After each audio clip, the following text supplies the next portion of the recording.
에베소 4장 29절에서 32절. 무릇 더러운 말은 너희 입 밖에도 내지 말고 오직 덕을 세우는 데 소용되는 대로 선한 말을 하여 듣는 자들에게 은혜를 끼치게 하라. 하나님의 성령을 근심하게 하지 말라. 그 안에서 너희가 구속의 날까지 인치심을 받았느니라. 너희는 모든 악독과 노함과 분냄과 떠드는 것과 회방하는 것을 모든 악의와 함께 버리고 서로 인자하게 하며 불쌍히 여기며 서로 용서하기를 하나님이 그리스도 안에서 너희를 용서하심과 같이 하라. 연결을 위해서 지난 시간 말씀을 좀 반복하도록 하겠습니다. 그래서 신앙생활의 첫 번째 원리로 거짓을 버리고 참된 것을 말하라, 이렇게 얘기를 했죠. 그 다음에 해가 지도록 분을 품지 말라. 그 다음에 세 번째 뭡니까? 도적질하지 말아라. 자기 것이 아니면 취하지 말라는 거죠. 네 번째가 뭐였습니까? 우리 혀를 하나님께 맡겨야 된다. 하나님께 맡겨서 그분의 통제를 받아야지 우리 스스로 통제가 어렵다고 그랬습니다. 자, 그 다음에 이제 다섯 번째 원리가 뭐냐면 하나님의 성령을 근심하게 하지 말라. 이게 다섯 번째입니다. 이게 굉장히 중요한 거예요. 살면서 우리가요, 하나님의 성령을 많이 근심시킵니다. 하라는 걸 안 하면 소멸시키는 거예요. 하지 말라는 걸 하면 근심시키는 겁니다. 그분이 하지 말라는 걸 할 때가 많다는 거예요.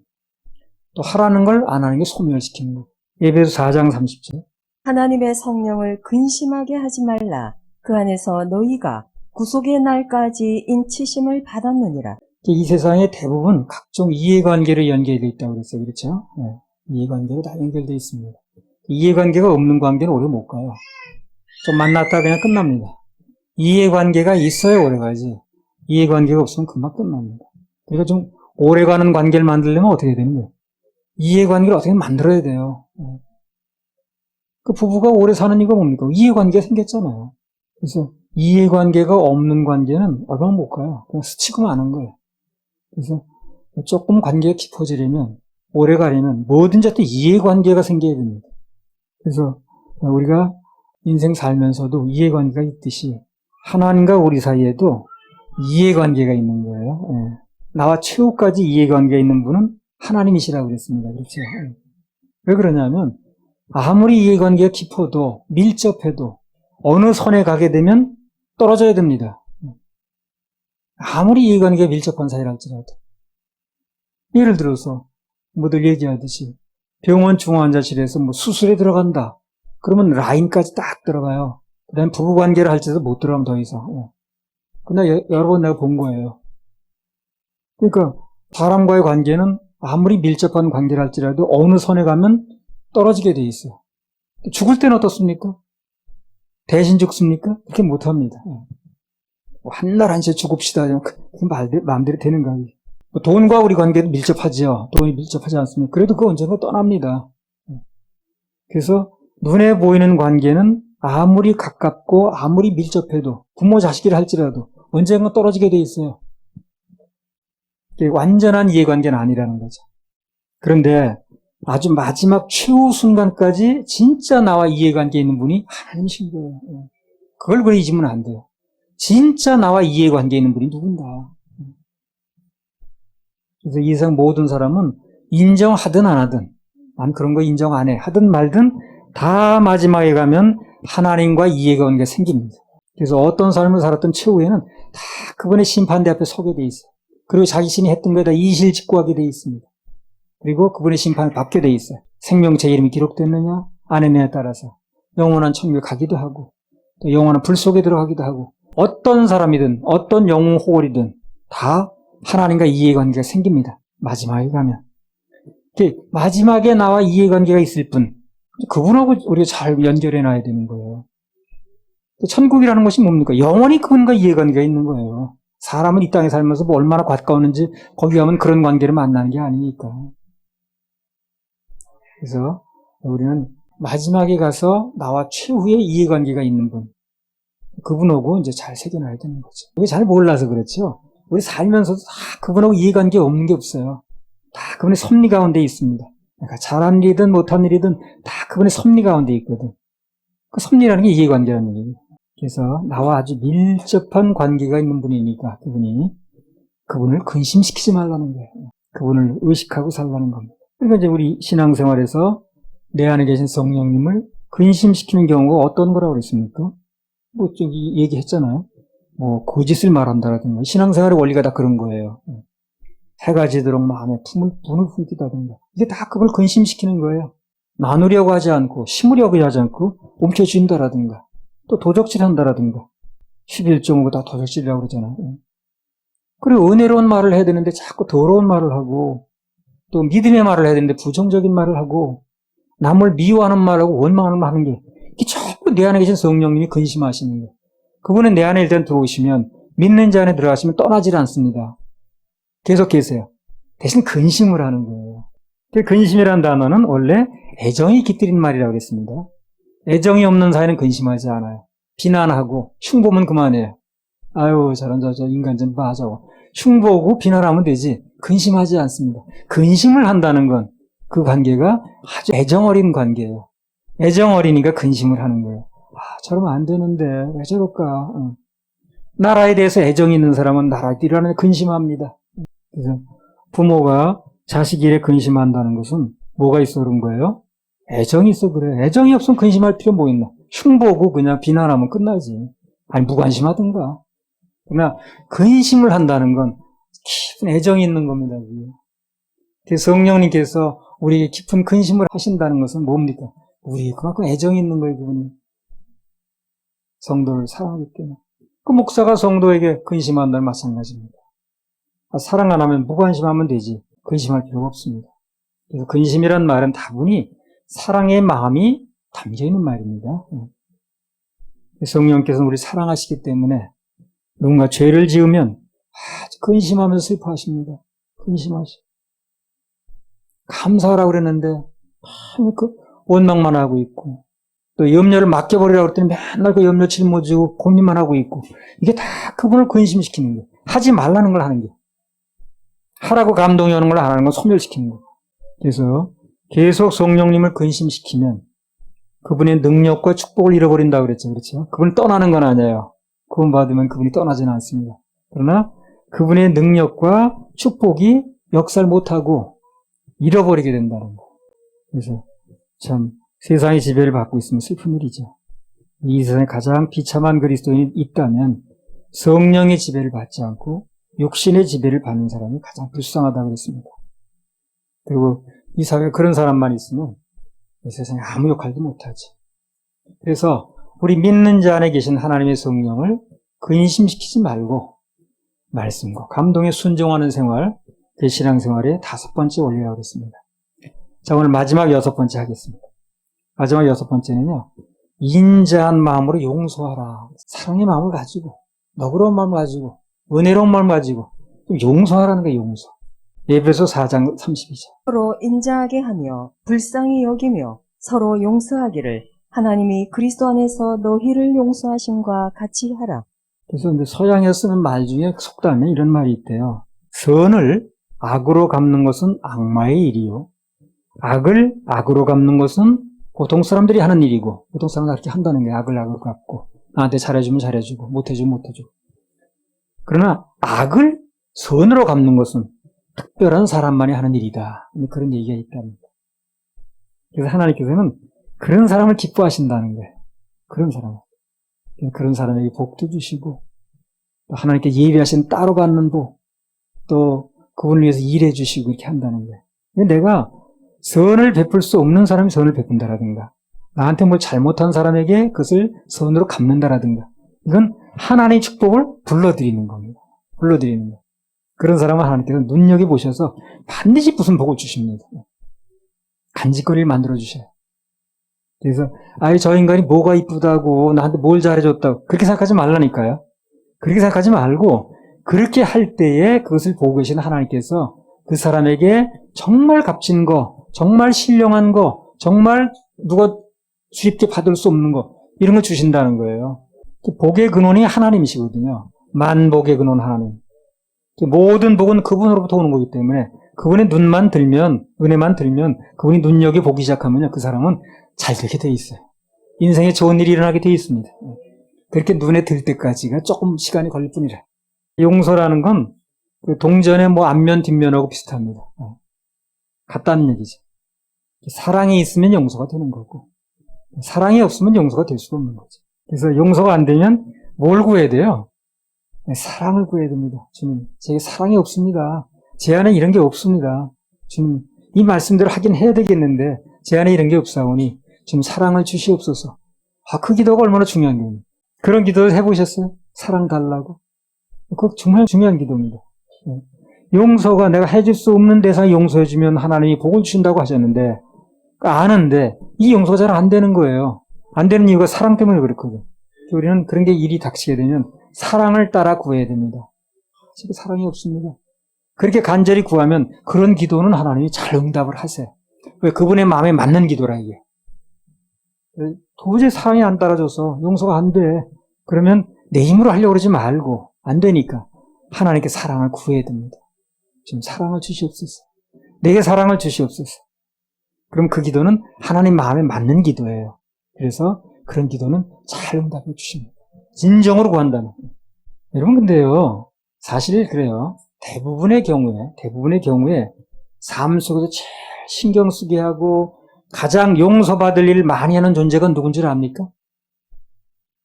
어디 원수예요? 삶 속에 제일 신경 쓰게 만들고 가장 용서받을 일 많이 하는 존재가 누구예요? 자식입니다, 자식. 뜻밖입니까? 아니, 남들이 뭘 이렇게 나한테 용서받을 일 많이 하나요? 어쩌다 한 번 있는 거지. 자식은 맨날 용서받을 일을 해. 신경 쓰게 하고.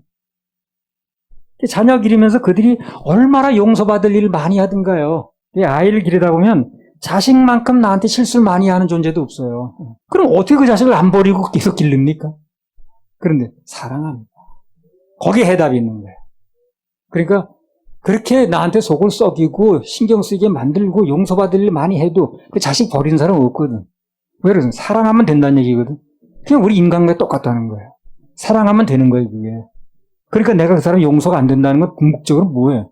사랑이 없는 거예요. 그래서 사랑을 구하라는 거예요, 그래서 사랑을 구해야 되는 거예요. 내 힘으로 안 되거든. 근데 이 자식들은 사랑이 있으면 되잖아요. 그러니까 속을 안 썩이는 게 문제가 아니라 사랑하면 된다는 얘기라는 거거든. 그러니까 인간관계 똑같다는 거예요. 잘 안 되면 사랑이 부족해서 그런 것이니까. 그래서 사랑을 구해야 됩니다.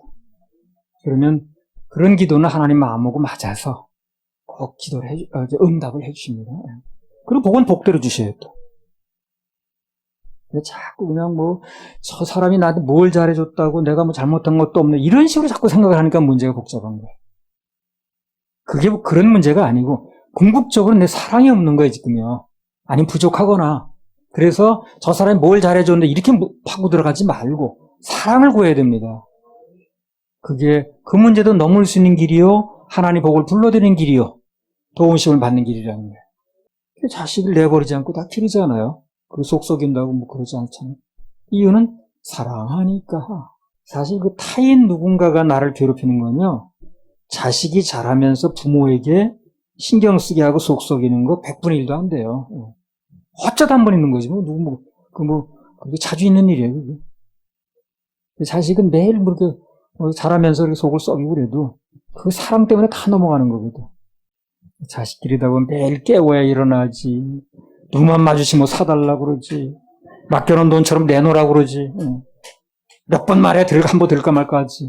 그렇게 하지 말라고 해도 계속 하지. 심심치 않게 사고 치지. 그 부모는 다 견뎌내는 거예요. 사랑이 있으니까. 그러니까 문제는 사랑 문제인 거예요, 이게. 저 사람이 잘했냐 못했냐 문제가 아닌 거예요. 근데 우리 자꾸 그렇게 생각을 해. 저 사람이 잘한 게 없는데, 내가 잘했고 저 사람 못했는데, 이런 식으로 하니까 안 되는 거예요. 그러니까 6번째 생활 원리가 이루어지지 않는 거예요. 이게, 내가 사랑이 부족하구나. 이렇게 이제 해결을 들어가야 되는 건데, 기도도 그렇게 해야 되는 건데, 자꾸 저 사람이 잘못했는데, 내가 뭐 잘못했다고, 이런 식으로 하니까 될 수가 없어요, 이게. 그러니까 하나님께서 말씀하신 이 생활 원리가 내게 이루어지지 않는 거예요. 그러니까 상대가 어떻게 하는 문제가 아닙니다, 이게. 결국 내 사랑 문제입니다. 그래서 타인과의 관계도 이 신앙생활의 6번째 원리로 나왔는데 마지막 원리거든요, 이게. 아비가 자식에게 대함같이 사랑을 가질 때 용서가 가능한 거죠. 그러면 고객을 원하시는 하나님께서 그 사람에게 잘 눈여겨보셨다가 많은 복을 보여주십니다. 내가 당한 피해에 너무 집착하면 안 되는 거예요.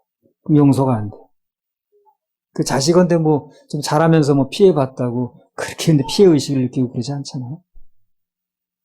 용서한 만큼 사랑하고 있는 것입니다. 사랑의 문제입니다.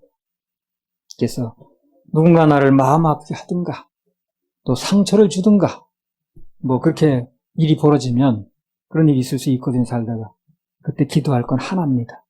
주여 저에게 사랑을 주시옵소서. 그 사람은 어떻게 하는 게 그게 문제가 아닌 거죠. 주여 해보세요. 주여 저에게 사랑을 주시옵소서. 이게 이제 우리 해야 될 기도인 거예요. 가장 중요한. 누가복음 23장 34절. 이에 예수께서 가라사대 아버지여 저희를 사하여 주옵소서 자기의 하는 것을 알지 못함이니이다 하시더라. 저희가 그의 옷을 나눠 제비 뽑을세. 우리 주님께서는 당신을 희롱하고 막 침을 뱉고 때리고 십자가에 못 박는 그런 사람들 용서를 미시죠, 그죠? 좀 용서해달라고. 그래서 하나님은 사랑의 본체신 거예요. 그래서 이런 상태에서 사랑을 베풀 수 있는 그분에게 우리는 구해야 됩니다. 그리고 이거에 대한 보상은 엄청납니다. 사도행전 7장 59절에서 60절. 저희가 돌로 스데반을 치니 스데반이 부르짖어 가로되 주 예수여 내 영혼을 받으시옵소서 하고 무릎을 꿇고 크게 불러 가로되 주여 이 죄를 저들에게 돌리지 마옵소서 이 말을 하고 자니라. 스데반도 마찬가지입니다. 자기 돌을 던지는 사람들 향해서 그 죄를 저들에게 돌리지 말아달라고 그러는 거예요. 용서해달라는 거죠.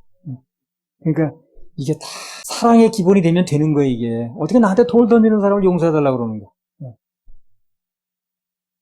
용서라는 건 우리 주님을 가장 많이 닮은 모습입니다.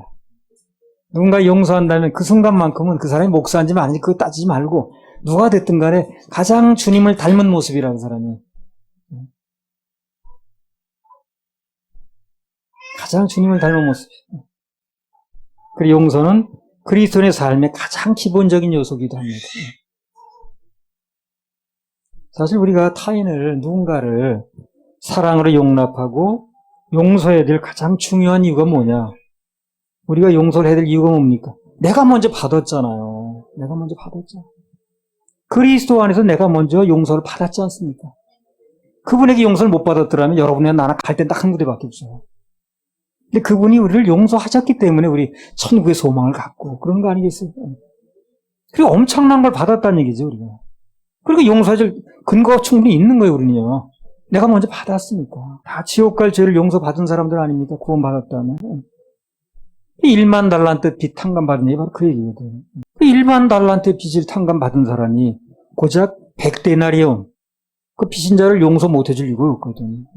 그래서 내가 먼저 하나님의 용서를 체험해야, 진정으로 내 죄의 상을, 지옥 갈 죄가 용서되기 체험해야, 그게 믿어져야, 그때부터 타인에 대한 용서도 열리겠죠, 그때부터. 전에 내가 지방에서 목회할 때, 우리 교회 몇몇 형제들이 구원을 받더니, 내가 뭐 이렇게 시킨 적도 없었는데, 그 무슨 일이 있는지 모르니까 나는. 그 사람이 그런 사정이 있는지, 누가 그런 관계가 있는지 내가 알 게 뭡니까? 근데 시킨 것도 아닌데, 자신들에게 상처 줬던 사람들을 스스로 찾아가더라고, 이 사람들. 그게 용서를 구하는 거예요. 사실 들어보니까 이쪽에서 별 잘못한 것도 아니던데, 찾아가서, 내가 막힘이 있었다고, 용서해달라고. 그러고 다니더라고, 사람들이. 근데 내가 그때 보면서, 아하, 그렇구나. 저게 복음이 들어가니까, 영혼이 거듭나니까, 저렇게들 하는구나 하는 걸 내가 봤어요. 그러면서 나중에 와서 그 사람하고 무슨 관계가 있었는데 내가 이번에 찾아가서, 마음이 자꾸 걸리더라는 거야. 구원받고 나니까. 찾아가서 내가 서로 화해하고, 내가 뭐, 그냥 풀고, 미리 했다는 거다. 내가 그걸 보면서, 아하, 내가 먼저 용서를 체험하면, 진정으로, 그럼 타인도 용서가 되는구나. 하는 걸 알 수가 있더라고. 나는 하나님 은혜를 구하면서, 예배 중에 은혜를 받겠다고, 생활적인 은혜를 받겠다고 하면서, 타인에게는 심판의 자리에 있고, 판단자의 위치에 있다면, 가는 것이 참 어려운 일이죠. 그 얘기가 지금 마태복음 18장에 나오는 그거예요. 한번 읽어보겠습니다. 마태복음 18장 23절에서 35절.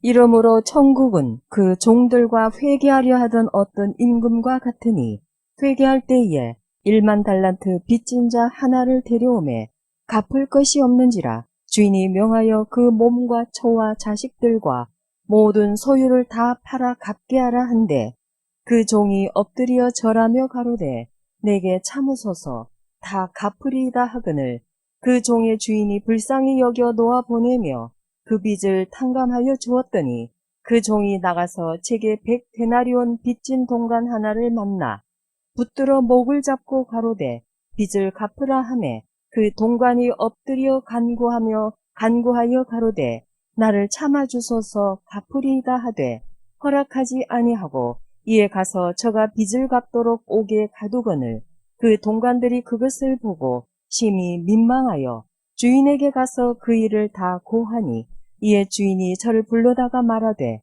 악한 종아 네가 빌기에 내가 내 빚을 전부 탕감하여 주었거늘 내가 너를 불쌍히 여김과 같이 너도 내 동관을 불쌍히 여김이 마땅치 아니하냐 하고 주인이 노하여 그 빚을 다 갚도록 저를 옥졸들에게 붙이니라.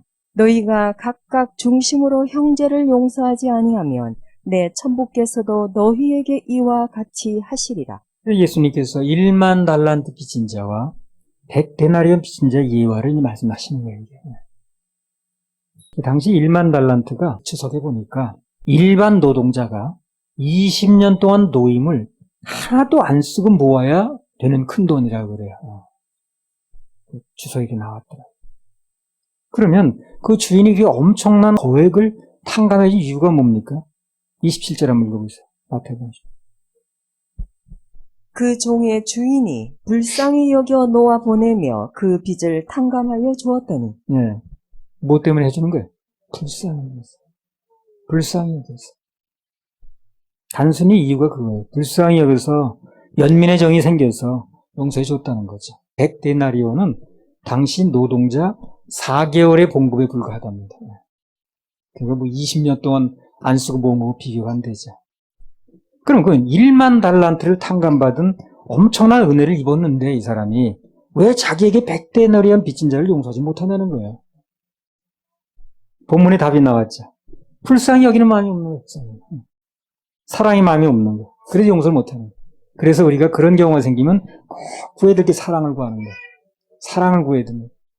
그렇게 하셨던 본을 보였던 주님께 사랑을 구해야 됩니다.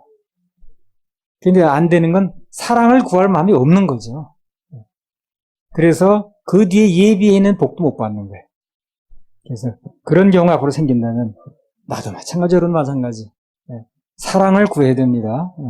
상대가 뭐 잘했니 못했니 따지도 않고. 그러면 뭐 예수님 십자가에 못 박은 사람, 스테반에 돌 던진 사람 잘한 거예요, 그 사람들이. 잘할 게 뭐 있나, 그 사람들이. 그러나 사랑의 마음이 있으니까 저들에게 죄를 돌리지 말아달라고 할 수 있는 거고. 그래서 그 마음이 얼마나 마음에 드는지 그 스테반이 하는 게, 그 스테반이 하늘나라 갈 때요, 그 성경에 보세요. 하나님이, 예수님이 일어나 계셨어요. 다른 사람은 성경 어디에도 여기 이 땅에 있다가 하늘나라 갈 때 예수님이 일어나셨다는 얘기 없습니다. 근데 그 예수님이 그 하늘에 일어나셨습니다. 그럴 정도로 마음에 드는 거야. 스테반이 그렇게 마음에 드는 거야. 뭐가 마음에 드는 거야? 사랑을 구하는 게요. 사랑을 따라서 그 용서해 주는 게 그 주님의 마음은 너무 맞는 겁니다. 그래서 이 사람은 결국 그걸 용서 못 해가지고 자기 자신이 옥에 갇혔거든요. 남을 용서 못하면 그 순간부터 내가 옥에 갇혀요. 남을 용서 못하면 그 사람은 아무렇지도 않은데 용서 못하는 내가 옥에 갇히더라고. 그래서 또 새로운 피해를 또 보더라고. 그래서 우리는 어떤 일이 벌어지든 간에 하나님께 사랑을 구해서 용서해주면 2차 피해는 안 당한다는 거죠. 그게 중요하다는 거예요. 할렐루야, 우리 하나님 박수 주시죠. 미국 오하이오주라는 주가 있는데 그 로렌스라는 사람이 있었답니다. 이 사람이 누군가 뭐 때문인지 이렇게 원수를 맺고 살았대요. 그 사람이 이제 나중에 그 원수를 맺고 계속 살아서 그런지 어째서 그런지 몸에 무슨 병이 들었다는 거예요. 죽게 되니까 그 원수 대상으로 삼았던 사람이 그 소식을 듣고 찾아왔더랍니다. 그러니까 그 사람도 이제 자기한테 무슨 이제 유감 있고 이렇게 늘 하던 사람이 병이 돼 죽게 됐다니까 풀고 싶어서 왔겠죠. 그래서 화해를 좀 하자고 와서 이제 악수를 청했다는 거예요. 그러니까 로렌스라는 사람이 이렇게 말을 하더라는 거예요. 지금 내가 죽어가는 판이니까 일단 용서는 하는데, 죽어가는 판이니까 일단 용서는 하는데, 그러나 조건이 하나 있다. 내가 만약 죽지 않고 다시 살아난다면 오늘 이 일은 무효다. 이러더라고요. 우리 관계는 전과 다름이 없다. 이렇게 얘기를 하더래. 내가 좀 죽어가는 판이니까 일단 용서는 하는데, 만약 내가 다시 살아나거나 힘을 얻으면 오늘 이 일은 없던 일이다. 무효다. 그리고 우리 관계는 전과 다름없다. 그건 진짜 용서가 아니지, 그렇죠? 그건 온전한 용서가 아니라. 그러니까 무슨 얘기를 하는 거야, 지금? 조건을 걸고 하면 안 된다는 얘기를 하는 거예요. 이 얘기 똑같은 얘기가 되는 거예요. 이 얘기 듣고 우리 우습잖아요. 그런 용서가 다 있나. 근데 우리가 그럴 수 있다는 거예요. 조건을 걸고 한다면. 그 용서는 내가 지옥 갈 죄를 용서받은 게 정말 1만 달란트 탕감받은 게 감사해서 하는 거지. 뭘 조건을 걸고 하는 게 아니에요. 너가 이렇게 좀 해봐라. 나도 용서해줄게. 이게 아니라는 거예요. 그래서 그 용서에 대한 보상은 주님으로부터 받는 겁니다. 그 사람으로부터 받는 게 아니에요. 이 사람은 누군지 그 용서를 했으면 하나님부터 뭐 좋은 일이 있을 수도 있는 건데 예수를 믿게 되든가 자우지가. 그런데 이거를 그렇게 말해버리니까 만약 우리 그리스도인들이 그런 조건적인 용서의 사상을 가지고 있다면 그 예수님 말씀을 생각하고 전혀 비슷하지도 않은 겁니다. 그 주님께서 말씀하니 그런 얘기가 아니더라고. 무슨 너가 잘해주면 너가 이렇게 안 하면 그런 조건을 거는 그런 용서가 아니더라고. 마태복음 18장 21절부터 22절. 그때 베드로가 나와 가로되 주여 형제가 내게 죄를 범하면 몇 번이나 용서하여 주리이까 7번까지 하오리이까 예수께서 가라사대 내게 이르노니 7번뿐 아니라 70번씩 7번이라도 할지니라. 베드로가 자기 좀 나타내려고 하는 얘기예요. 내가 좀 칭찬을 받아보려고 꺼낸 얘기입니다. 이게 베드로가 나와 가로되 주여 형제가 내게 죄를 범하면 몇 번이나 용서해 주리까 7번까지 해오리까 그랬어요. 내가 7번이나 해줄 거야. 그러니까 너 7번이나 해줄 수 있는 거야. 칭찬을 받으려고 했는데 예수님께서 뭐라고 말씀하셨냐면 가라사대 내게 이르노니 7번뿐 아니라 70번씩 7번이라 할지니라. 이 말은 77, 49, 490번 세고 있으란 말이 아니라고 그랬어요. 무한대 용서를 얘기하는 거거든. 조건 없는 용서를 하는 거거든. 대신 그 용서에 대한 보상은 내가 해주겠다는 거예요. 주님께서. 그래서 아까 그 스테반 같은 경우에는 그 어려운 용서를 하니까 예수님께서 천국 들어가서 막 일어나서 맞으라고 그러셨잖아요. 난 그 스테반 하늘나라 갈 때 주가 일어서 계시다는 그 말씀이 얼마나 은혜로운지 몰라요. 하늘에서 일어나 계신 거예요. 우리 누군가 앞으로 하늘나라 갈 때 그분이 그렇게 천군 천사를 통해서 다 안내를 받습니다. 왜 받아야 되냐면 우리가 천국이 어딘지 몰라요. 그렇죠? 어디로 가는지 모르잖아요. 그래서 반드시 안내를 받아야 됩니다. 우리가 생명이 끝나는 순간에 우리 영혼을 받으려고 천군 천사가 대기하고 있어요. 그래서 육신과 분리되면 바로 안내받아 갑니다. 그래서 천국이 어딘지 모르지만 그분 천군 천사의 안내를 받아서 우리 따라가다 보면 천국에 들어가는 거예요. 그래서 우리가 모르기 때문에 그 안내를 받아야 되듯이 우리 힘으로 안 되기 때문에 무한대 용서가 안 되는 거예요. 그래서 그 용서를 체험한 것과 그리고 그렇게 해줄 수 있는 분께 기도하는 것과 이런 것들이 되는 거예요. 70번씩 7번을 용서하는 그게 이제 우리 주님의 교훈이신데 말은 이렇게 하지만 사실 나도 힘들죠. 여기 한두 번 하기는 어떻게 한다 하더라도 3번, 4번 계속 그려봐요. 그러면 용서해줄 제목이 없지. 그래서 우리는 너나 없이 다 용서할 때 어렵습니다.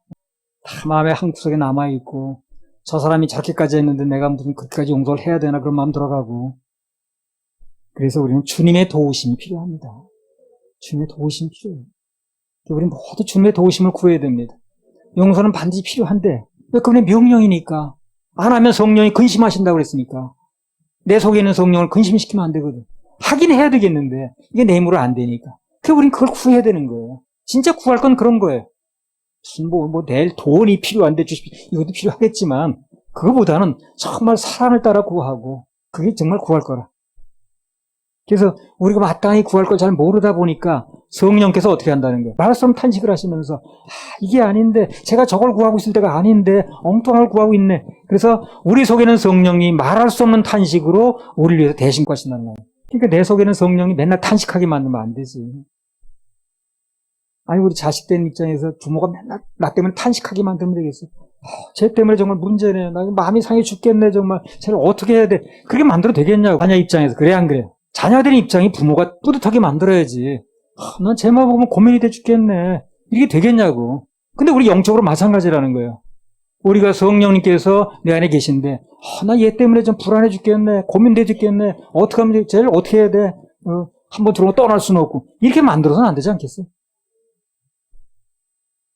용서가 안 되고 그렇게 하고 계속 뭐 그냥 쓴뿌리나 가지고 있으면 그게 주님을 근심시키는 거예요. 그리고 그 사람하고 문제가 아니라 내 안에 계신 나와 이해관계에 있는 그분을 근심시킨다는 문제가 있는 거예요. 그리고 풀 일 어디서부터 풀어야 돼? 그분에게 근심이 안 되는 부분부터 풀어야 되는 거예요. 저 사람하고 푸는 게 그건 둘째고.